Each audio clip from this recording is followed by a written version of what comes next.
In order to continue with the scheduled recordings, can you fill out the survey in the description of this episode? It will be available for a limited time. The 30 seconds it takes will help this podcast qualify for upgrades in production, bonus material, and more stories. Fill out what you can, submit the survey, and you're done. The link is in the description and on the story notes for this episode. And now, a scary story.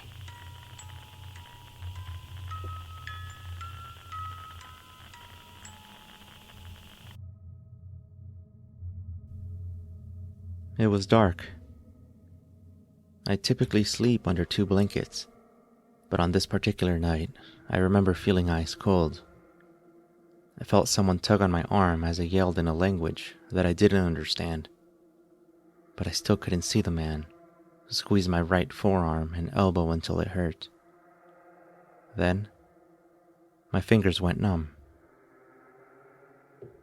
All I remember after that is waking up to the sound of my mom opening up my bedroom door and the sunlight coming through my window. "Wake up, sleepyhead," she said. "It's almost noon." I could still feel the pain in my arm as I rolled to the edge of the bed to look for my sandals somewhere on the floor. I heard Mom going down the stairs and back to the kitchen. I went to the bathroom and then downstairs. My older brother stared at me as if he wanted to say something, but I beat him to it when I just said good morning and sat down on the stool by the kitchen with my phone and opened up Instagram. Normal day, I guess. But when I heard Mom crack an egg on the counter, I felt sick to my stomach and ran to the bathroom. This part is nasty, but let's just say that I didn't quite make it all the way before throwing up.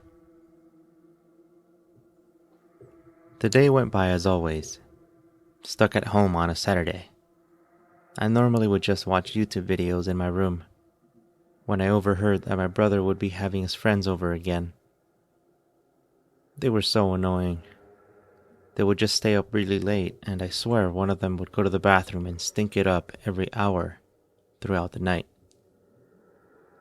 To make matters worse, that same guy rode a motorcycle and parked it in our driveway, so at 2 a.m. I would hear the motorcycle starting. I was pretty sure the neighbors would start to complain soon. I was in the living room when his 2 friends showed up. They looked at me and said hi, but hesitating to do so. My brother called them over to his room, rushing them in there super awkwardly.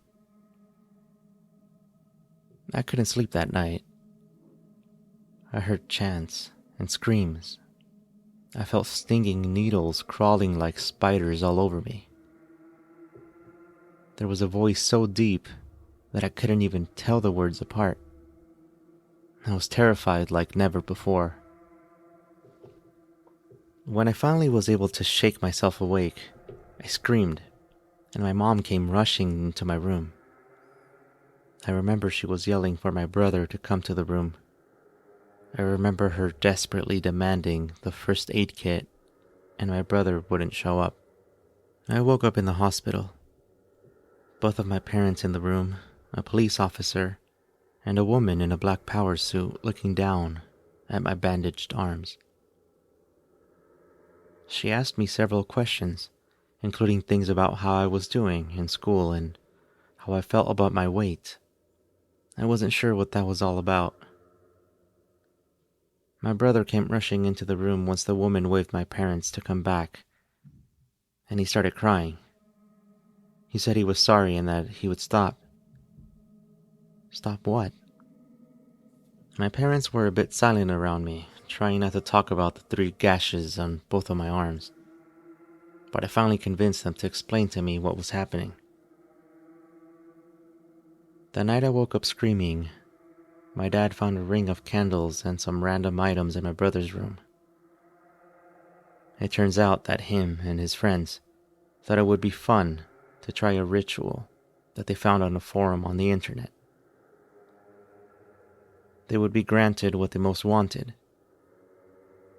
but nothing comes free. Not even in the dark world. I looked up some information on the topic online, but had to stop. Many of the things that they mentioned were coming true, including the messing of my electronic devices. My lights have started flickering. None of it was as scary as what they described the entity to be like. It supposedly only wanted one thing. Me.